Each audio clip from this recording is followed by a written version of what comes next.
Manusia tuh kadang terjebak pada kesombongan yang nggak disadari. Kalian pasti udah akrab kan dengan istilah Jumat Berkah, di mana orang berlomba-lomba untuk sebanyak mungkin berbagi dan sedekah.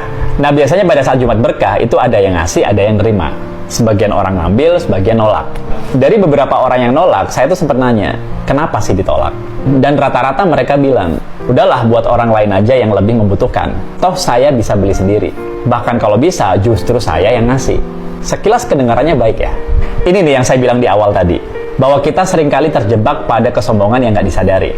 Kita selalu nganggap bahwa memberi lebih baik daripada menerima. Tangan di atas lebih baik daripada tangan di bawah. Sehingga banyak orang terobsesi untuk menjadi pemberi dan merasa rendah jika dia sebagai penerima. Ya mungkin karena kita selama ini sering mendengar, dengan memberi, bersedekah, kita bisa dapat pahala berlipat sebagai bekal di akhirat. Sementara kita nggak pernah atau jarang banget diajari ilmu tentang menerima. Padahal kalau kita mau jujur, kita mau berpikir lebih dalam, dan berpikir dari sudut pandang yang lain, sebenarnya menerima nggak semudah itu loh Pak. Ada dua alasan utama yang ingin saya share, kenapa sekecil apapun pemberian, dari siapapun, dari manapun, biasakan diri lo untuk mau menerima. Ini konteksnya kamu dikasih ya, bukan kamu minta. Yang pertama gini, ketika muncul perasaan, cuma nasi bungkus, toh saya bisa beli sendiri. Diakui atau tidak, secara nggak langsung sebenarnya kalian udah sombong. Kan tadi pagi saya udah sedekah, masa siangnya saya nerima? Nah pertanyaan saya, emang kenapa? Terus yang kedua, saat kamu udah nerima nasi bungkus, cobalah makan sampai habis. Kenapa? Ya mungkin kamu nggak selera dengan makanannya, tapi justru disitulah pelajarannya.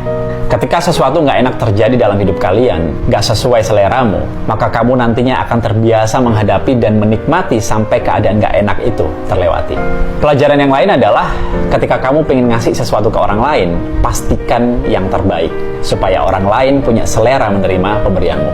Jadi intinya, jangan ngerasa sok keren ketika saat ini kalian jadi pihak yang memberi. Karena orang yang menerima dengan ilmu, bisa jadi dia dapat kedudukan yang lebih tinggi dengan ilmunya. Sementara kalian cuma dapat pahala. Bahkan kalau kita tarik dalam kehidupan sehari-hari, orang yang mudah stres, tertekan, nggak sabar atau depresi, bukankah awalnya mereka sulit menerima keadaan? Jangan-jangan nih, ketidakmampuan dan ketidakmauan kita menerima sekecil apapun pemberian dari orang lain, itu yang membuat kita susah menerima keadaan dan keputusan yang udah ditetapkan Tuhan.